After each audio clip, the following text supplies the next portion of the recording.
It's been 3 weeks, and we've had 3 terror attacks. Some are referring to this as Bloody September.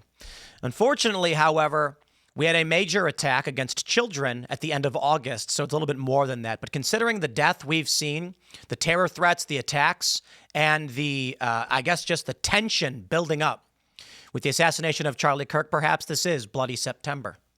Kash Patel put out a tweet, and it appears that the ICE attack, the terror attack we saw yesterday, was in essence a copycat attack.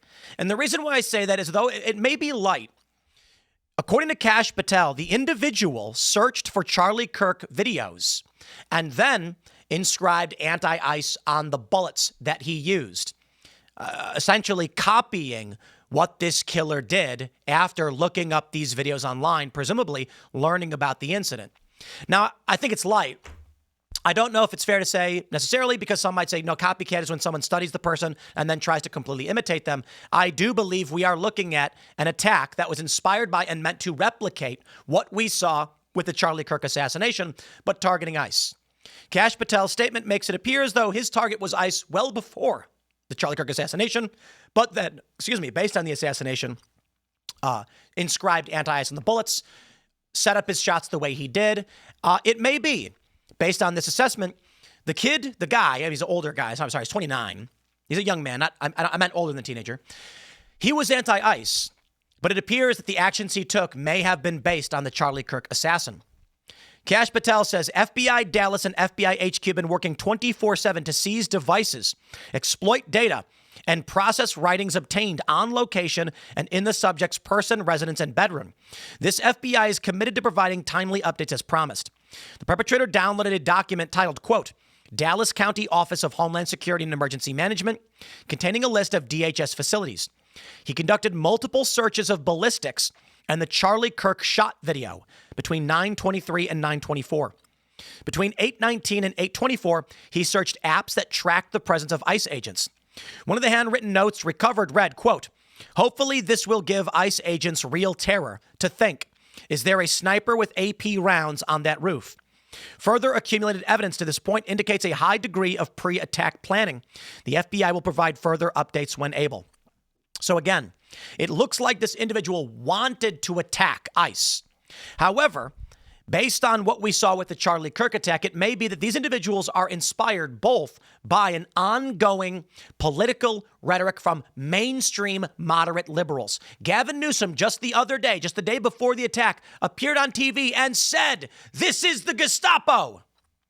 Now, we have dealt with a decade plus of the left saying Nazis must die, and these people are Nazis.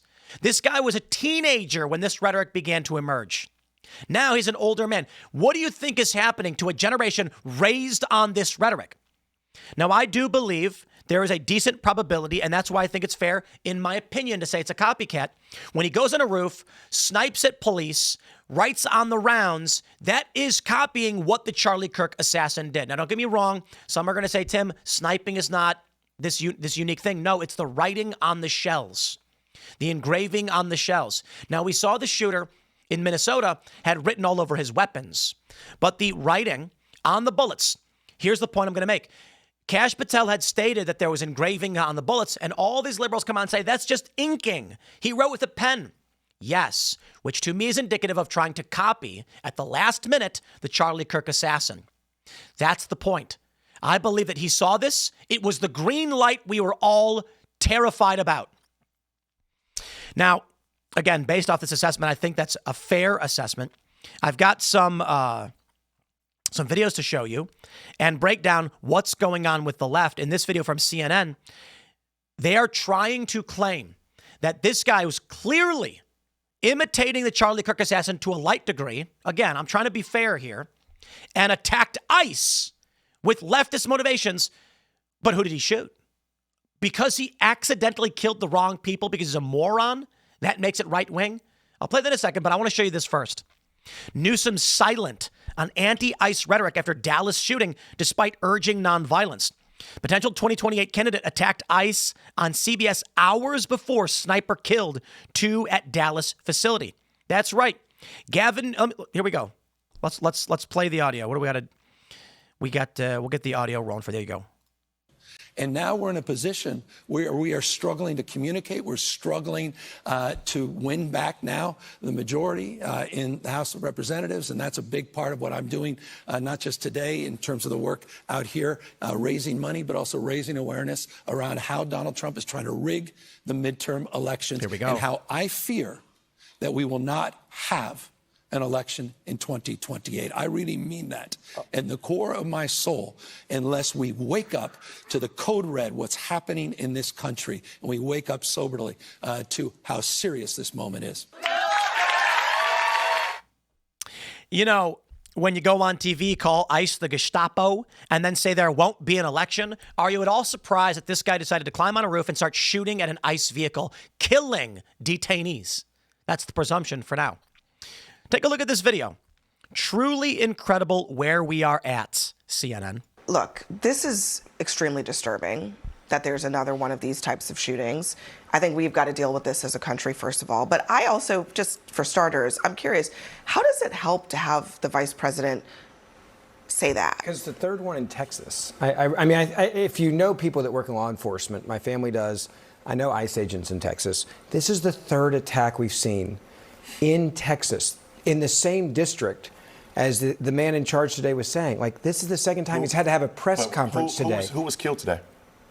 Who was killed today? So you're saying since it That's wasn't... not what I'm at. No. So you're saying since it wasn't... It was innocent people that were killed today. Don't put words in my mouth. You asked a question. I'm answering your question. You're saying since it wasn't ICE agents that were killed, therefore this is a null and void conversation? No. That's not what I'm saying at all. Are you kidding me? That's gaslighting. I'm asking you a simple question because when J.D. Vance went up there... I just want to pause real quick. It's literally not gaslighting. Gaslighting is when you change the past and tell someone they're remembering something wrong. I'll give you the actual example of the literal term gaslighting was a guy and a wife. He had a gas lamp. They would go in and sit down, and I think they would eat. I'm probably getting the story a little bit wrong. Every day, he would turn the gas lamp down just a little bit so it would get dimmer. And when the wife said, "Is it getting dark in here?" He'd say, "No, it's the same as it's always been." Every day he would alter it ever so slightly. And when she started saying, "I feel like it's dark in here," he'd be like, "This is how it's always been." And he did just a little bit so she wouldn't notice. Vance went up there, and when you're coming up here... This is not a good argument from you. First of all, innocent people got shot today, and you're like, well, it wasn't ICE agents that got shot. That's not what I'm saying. I'm saying that the division that you all are sowing in this country... I'm not sowing anything. I'm saying protect all law enforcement. Because of the simple... Gavin Newsom went on CBS and said there won't be an election, and ICE is the Gestapo. Hours later, a man climbed on a roof, inscribing with a pen anti-ICE on his stripper clip, his 7.62 rounds, and then fired upon an ICE vehicle, killing... presumably detainees. And he's saying, you're being divisive. You know, Benny Johnson made a great point. We are the aggrieved, okay? It's so insane that we're at the point where there is an up and a down, there's a left and a right, there's an A and a B. We're there. We're there. Stop pretending. There's so many people that are just like, I don't know what you're talking about. Go touch grass. Charlie Kirk died. A week later, a Democrat, this is the reporting, shot up an ABC affiliate for suspending Jimmy Kimmel. A week later, following comments from Gavin Newsom, among many others, a guy shot at an ICE vehicle. The third attack in 3 weeks and the third attack in 2 months on an ICE facility. And these people, they won't stop. They just won't stop. They won't say, you know what, guys, yeah, come on, tone it down. They won't. They won't stop. Listen, that's the world they live in. Okay, we won't stop either, but we will claim moral clarity, will we not? I'm going to say this. I genuinely believe I am correct. I know you do too. I think I have the facts to prove it. They will argue the same thing, and I will prove them wrong. Jimmy Kimmel was wrong. He got suspended for being wrong. He came back. He didn't apologize. He attacked Trump again. Conservatives being so easy to trick jumped on the FCC narrative that the left wanted them to jump on so they could change this from moral outcry from a public into orange man bad. That one offends me. The moderate right or the centrists who are like, it really does seem like the FCC did it, despite the fact the FCC did not actually influence the affiliates. Only a minority of the affiliates actually cared, have not changed their minds, and ABC still brought the show back. Trump issued a direct threat, and ABC did not respond. Indicative of, that's right, Trump is not the reason. But the left wanted to change the narrative. From the public is pissed off with what you said, for what you said, Jimmy Kimmel, too, It's just Donald Trump. And what did Jimmy Kimmel say? He came back on his show and he went, Trump is trying to get us fired because he can't take a joke. That's right. None of the American people matter anymore. It was just Trump who did it. Not like Trump won with the popular vote. And now here they are again. They won't stop. Jimmy Kimmel could have just said everything he said with the caveat of, guys, I'm sorry if that's the way it came out. That is not the facts. Let's figure out how to live together and move on. I would have been like, wow, thanks, Jimmy. He couldn't do it. He couldn't do it because they won't let him do it. He could not do it. And we try every day. Benny Johnson said, when Biden got cancer, I wished him well. I said, I hope he can get better, sit in a rocking chair with a blanket on his lap in front of his grandchildren or great-grandchildren and enjoy the days he has left on Rehoboth Beach. They said when Charlie Kirk was murdered, AOC used the same ideology, the same rhetoric and language that the killer allegedly used on the House floor. They come out and they say, you're being divisive. Charlie Kirk died, a generational leader, beloved by many people, not even in politics. Actors, celebrities, athletes, all coming out. You didn't even realize.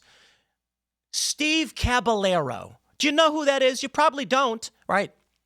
And you're going to say, why would that guy come out and talk about Charlie Kirk? Because Charlie mattered to way more than just those in politics. And when he died, he was murdered by a liberal. That's the reporting.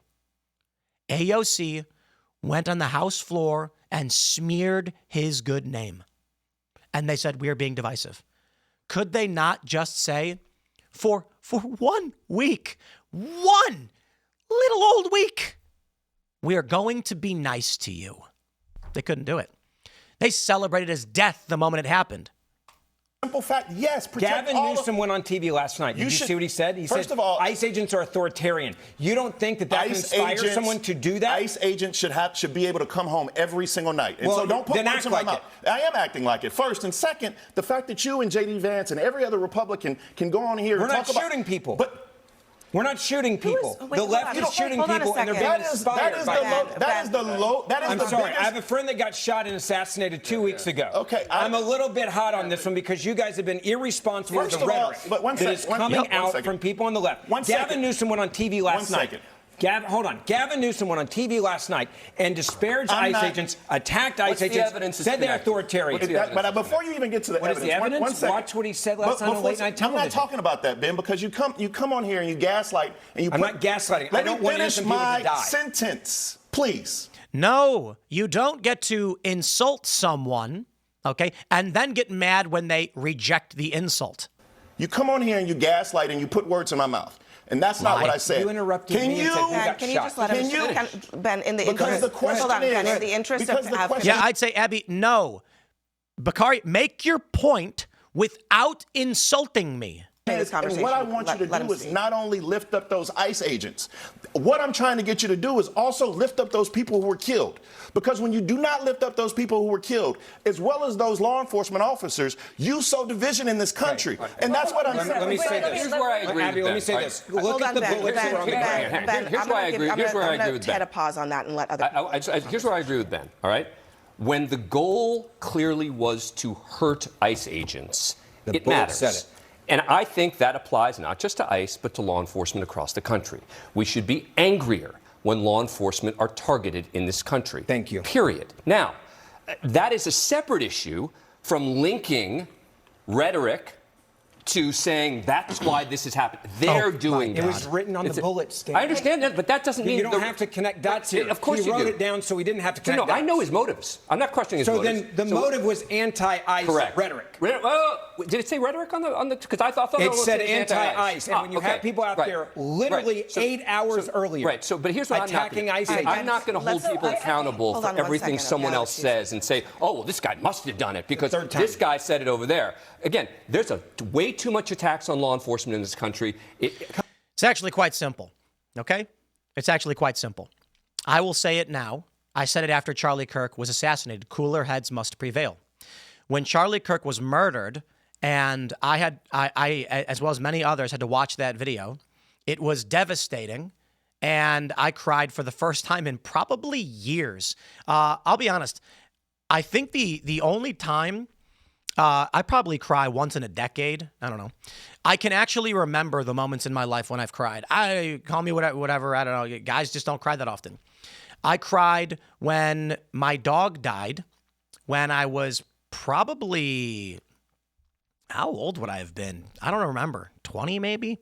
That was brutal. It was a dog we had when I was young, and we had to bring him to the vet, and we had to put him down, and it was very, very sad. No, I must have been 26 or so. I was a little bit older.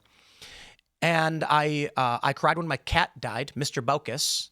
He was young. And I cried when I watched Charlie Kirk die. It was horrifying. I came back. I waited about a half an hour after the news. I was at a restaurant. My team, as well as many others, knew Charlie had died before the news broke.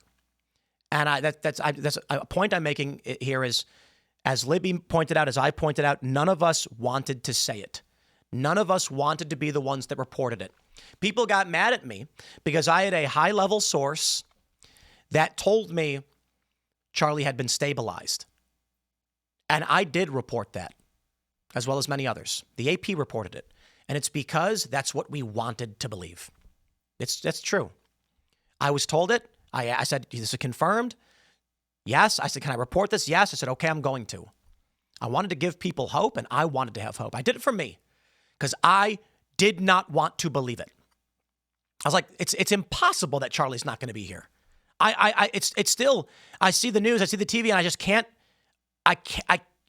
it's like my brain is saying, there's no way. There's no way. But we all saw that. I came back about a half an hour after I found out, and I started a broadcast, a live stream on this channel. Charlie Kirk has died. And welling up and half crying on and off, trying to talk about what was going on and how we had learned and what was happening. And I said, cooler heads must prevail. We cannot have violence. Everybody needs to stop, no matter who you are. Like, we do not want reaction, retaliation. We do not want violence. We must stop, assess. I ask you this. Why hasn't a single liberal said that of their side? Why is it that following this, we get some liberals, who I'll leave unnamed, but you know what I'm talking about, saying conservatives must be made to fear death? If you wanted Charlie Kirk to be alive, Donald Trump shouldn't have been president in second term. Gavin Newsom going on TV and saying these are the Gestapo and there won't be an election. Where has any of them said? I'll put it very, very simply. I want to make sure this is clear. I said it after I found out Charlie was dead, in one of the most devastating emotional states I've been in a long time. We must not have violence. Cooler heads must prevail. Law enforcement must do their job. No one should go out and seek retaliation against the left. No one should go out and be violent. Our law enforcement will take care of this, and we will forgive, for they know not what they do. And I said this last night. Ian Crossland on Timcast IRL said that we should forgive our enemies, and that's how we win. And a lot of people in the chat were like, "Oh, Ian, you're wrong." Ian is right. Forgive them, for they know not what they do. That does not mean they will not be punished or apprehended and stopped. What this means is, when Erica Kirk says she forgives the assassin, I saw liberals say, what does that even mean? What is she saying? That he's not going to go to jail? That she's going to let him off the hook? Because they don't understand what forgiveness means. It means I release the hatred I have for you from my heart. And why do we do that? Well, for many on the right who are Christian and conservative, I believe that for all of you, it is Christ-like. That's a really easy way to describe it. You try to be the best you can. I believe there is a strategic and moral function to it. The moral function is we will not strain and stress ourselves with hatred. We will release that so that we can move forward. But there is a logic to this. When we are blinded by rage, we act irrationally. So we decide, forgive them, Father, for they know not what they do. Does that mean that they will not face penalties for their crimes and their sin? Of course they will. And so in this regard, what I am saying is, I will tell each and every one of the people who listen to me, no reaction, no aggression, calm, rational, logical response to solve a problem. By all means, it may emotionally satisfy you to watch, but this means a legal and lawful apparatus, even as Stephen Crowder pointed out, lawful use of violence. That is, we respond with a structured and legal system to go and seek these people out and stop them. We do not do it ourselves. We let our law enforcement do it. But now you understand the divide. The liberals are not doing this. They are going on the House floor and saying, I condemn Charlie Kirk. They are spitting on his grave. They are insulting and smearing his name. And the people who are attacking are motivated by this. So can we please get any one of these liberals to publicly state right now, and I'm sure there are some, don't get me wrong, I said none, I mean the high-profile ones. So I'm saying, Gavin Newsom, AOC or otherwise, to call to all those who align with the liberals of the left or the Democratic Party to not engage in violence. I got no problem saying it to the conservatives, to the right, to disaffected liberals, to centrists, and to the left. Rational, calm, collected. No violence, no retaliation. I condemn 100% anybody who would dare even consider it. And there have been some who have sent threats, and I call them out. I'd appreciate it if the liberals could do the same instead of just saying, I'm not going to condemn the speech of everyone because of the actions of a few. Okay, half fair, I guess. I'm not going to blame Gavin Newsom personally because a lunatic went out and shot people, but I am going to say there is a contribution all of these liberals have when they say Charlie deserved it. Now, I'm not saying Gavin Newsom said that or Jimmy Kimmel said that. I'm saying online prominent liberals are saying, yeah, well, he was a bigot. It looks like this is what's happening. I'm going to leave it there. Smash the like button, share the show with everyone you know. Stay tuned, more to come. This is breaking news. We'll have updates for you throughout the day, and we'll see you on the next segment.